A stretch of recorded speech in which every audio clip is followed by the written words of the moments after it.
बोलो मत कुछ भी, नहीं तो आपका भी वही हाल होगा जो आपकी दादी का हुआ है। भारत के अंदर राजनीति इससे ज्यादा निचले स्तर पे नहीं गिर सकती। चलिए, एक व्यक्ति ने कह दिया, हो सकता है उसके अपने निजी विचार हो सकता है कि वो अपने आकाओं को खुश करना चाह रहा हो, लेकिन ना तो उसके आकाओं ने, ना भारतीय जनता पार्टी के नेताओं ने उसको चुप कराने की कोशिश करी, ना उसकी भर्त्सना करी। उसके 2-3 दिन के बाद में भारतीय जनता पार्टी के ही सहयोगी दल ने, उसके एक नेता ने, विधायक ने ये कह दिया कि राहुल गांधी जी की जो जुबान काट करके लाएगा उसको 11 लाख रुपए मिलेंगे। क्या ये राजनीति है? आपको जिसकी बात पसंद नहीं, आपको जिसकी आवाज पसंद नहीं, आपको इसलिए उसकी बात पसंद नहीं, इसलिए उसकी आवाज पसंद नहीं क्योंकि वो अक़लियत की बात करते हैं, माइनॉरिटीज की बात करते हैं, दलितों की बात करते हैं, पिछड़े वर्गों की बात करते हैं, मजदूरों की बात करते हैं, संविधान को बचाने की मांग करते हैं, इसलिए आप कहते हैं कि उनकी जुबान काट लेगा जो उसको 11 लाख मिलेंगे। आपको उसकी आवाज, उसकी बात पसंद नहीं, इसलिए आप कहते हैं कि तुम्हारा भी वही हाल होगा उसी तरीके से जो तुम्हारी दादी का हुआ था। मैं एक चीज बता देना चाहता हूं भारतीय जनता पार्टी को, ये कांग्रेस पार्टी है और ये राहुल गांधी है।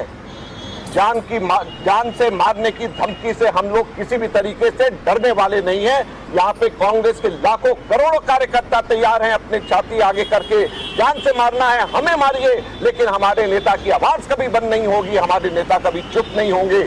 इसी प्रकार से हमारे नेता दलितों के, पिछड़े वर्गों के, अक़लियतों के और कुचले वर्गों के कॉन्स्टिट्यूशन को बचाने के लिए इन सब की आवाज हमारे नेता उठाते रहेंगे। ये आज हम कहना चाहते हैं और सरकार को भी ये कहना चाहते हैं कि वो संभल जाए, अपने लोगों को संभाले, अपने लोगों को बचाएं, उनको बताएं। और ये कोई एक जगह 2 जगह नहीं है। जो व्यक्ति इनको पसंद नहीं आता उसको ये खट से उसको कहते हैं कि ये आतंकवादी है, उसको आतंकवादी ब्रांड कर देते हैं। एक मंत्री भारत सरकार का इसलिए उनको राहुल गांधी जी को आतंकवादी ब्रांड कर दे क्योंकि जो राहुल गांधी बोल रहे हैं वो उनको पसंद नहीं। तो ये कहाँ की राजनीति है? एक नेता कह दे कि इनको मार दिया जाए जान से, इनकी जुबान काट ली जाए क्योंकि उनकी बात उनको पसंद नहीं आ रही। तो इसलिए आज हम लोगों ने यहाँ पे पुलिस कंप्लेंट करी है कि इनके खिलाफ सख्त से सख्त कानूनी कार्रवाई करी जाए। आज सरे चौराहे पे बीच में पब्लिक मीटिंग के अंदर अगर कोई व्यक्ति ये कहे कि इनका वही हाल होगा जो इनकी दादी का है, मैं समझता हूँ कि इससे ज्यादा बड़ा सीधे के सीधे जान से मारने की धमकी कानूनन तौर के ऊपर नहीं हो सकती। इसलिए हम पुलिस को कह रहे हैं कि इस पे कार्रवाई होनी चाहिए और इनके ऊपर एक्शन लिया जाना चाहिए।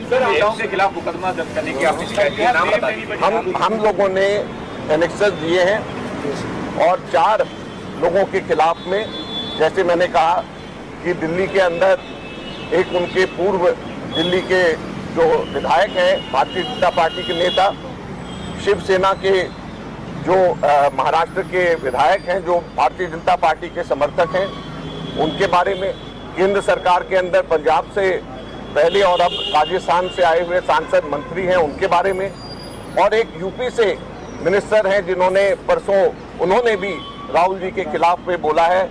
ये चारों के खिलाफ में हम लोगों ने बाय नेम हमने कहा है कि इनके खिलाफ में FIR होनी चाहिए।